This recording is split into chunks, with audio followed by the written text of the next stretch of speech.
Você já parou para pensar como é possível encontrar alegria quando tudo ao seu redor parece desmoronar? Imagine estar preso, acorrentado, sem saber qual será o seu destino. Foi exatamente nesta situação, em uma prisão em Roma, que o apóstolo Paulo escreveu uma das cartas mais cheias de esperança e alegria de toda a Bíblia, a carta aos Filipenses. A pergunta que essa carta nos faz hoje é poderosa.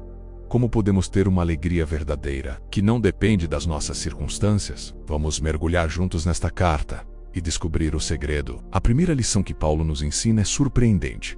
A adversidade pode, na verdade, fazer o evangelho avançar. Ele conta que suas correntes, sua prisão, não pararam a mensagem de Jesus. Pelo contrário, todos na guarda do palácio e muitos outros ouviram falar de Cristo por causa da sua situação. Em vez de reclamar, Paulo via seu sofrimento como uma oportunidade. É aqui que ele escreve uma das frases mais impactantes da fé cristã, em Filipenses capítulo 1, versículo 21. Porque para mim, o viver é Cristo e o morrer é lucro. Que declaração! Para Paulo a vida só fazia sentido por causa de Jesus. Se ele vivesse, viveria para servir a Cristo. Se morresse, estaria com Cristo, o que seria um ganho ainda maior. Isso nos mostra que nossa vida, não importa a situação boa ou ruim, pode ser um testemunho que glorifica a Deus. Cada desafio se torna uma plataforma para a esperança. Seguindo para o capítulo 2, Paulo nos apresenta o coração da mensagem cristã, a humildade de Jesus. Ele nos convida a ter a mesma mente de Cristo. Ele descreve isso em um poema belíssimo, conhecido como o Hino de Cristo. Ele diz que Jesus, mesmo sendo Deus em sua essência, não se apegou à sua divindade. Ele se esvaziou, abriu mão de sua glória, assumiu a forma de um servo, tornou-se humano. E não parou por aí. Ele se humilhou ainda mais, sendo obediente até a morte, e morte de cruz. Esse ato de esvaziamento, de autossacrifício por amor a nós, é o maior exemplo de humildade que existe. Por isso Deus o exaltou ao lugar mais alto. A aplicação para nós é direta. A unidade na igreja, em nossas famílias e relacionamentos, começa quando colocamos os interesses dos outros acima dos nossos. A verdadeira grandeza não está em ser servido, mas em server, assim como Jesus fez. Depois de nos chamar à humildade, Paulo, no capítulo 3, nos chama a olhar para a frente. Ele usa sua própria vida como exemplo. Antes de conhecer Jesus, Paulo tinha um currículo impressionante. Ele era um fariseu zeloso e irrepreensível segundo a lei. Ele tinha todos os motivos para se orgulhar de suas conquistas religiosas. Mas ele nos diz que considerou tudo isso como perda, como lixo, por causa do valor incomparável de conhecer a Cristo. E então ele nos dá uma imagem poderosa da vida cristã. Ele diz no capítulo 3, versículos 13 e 14, esquecendo-me das coisas que para trás ficam e avançando para as que estão diante de mim. Prossigo para o alvo. A vida com Jesus é uma corrida. Não podemos ficar paralisados pelos nossos erros e fracassos do passado, nem podemos nos apoiar em nossas próprias conquistas. O foco é prosseguir para o alvo, que é o próprio Cristo Jesus. É um chamado para deixar para trás tudo o que nos prende e correr com perseverança em direção a Jesus. E chegamos então ao capítulo 4, onde Paulo nos entrega o segredo do contentamento e da paz. Ele aborda um problema que todos nós enfrentamos: a ansiedade. Qual é o antídoto de Deus para a preocupação?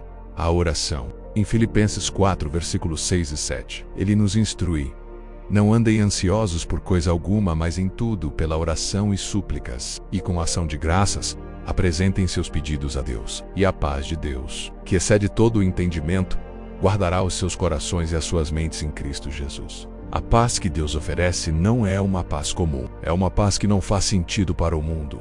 Uma tranquilidade que permanece mesmo no meio da tempestade. É essa paz que guarda, que protege nosso coração e nossa mente. E é nesse contexto de confiança em Deus que encontramos um dos versículos mais conhecidos e muitas vezes mal interpretados da Bíblia. Filipenses 4 e 13. Tudo posso naquele que me fortalece. Muitas vezes usamos esse versículo para dizer que podemos alcançar qualquer sucesso material ou profissional, mas o contexto que Paulo dá é sobre contentamento. Ele diz que aprendeu a estar contente em toda e qualquer situação, seja na fartura, com muito, ou na necessidade, com pouco, na fome ou com abundância. O tudo posso de Paulo não é sobre ter poder para conquistar o mundo, mas sobre ter a força que vem de Cristo para enfrentar qualquer circunstância com contentamento e paz, sabendo que nossa suficiência não está nas coisas, mas nele.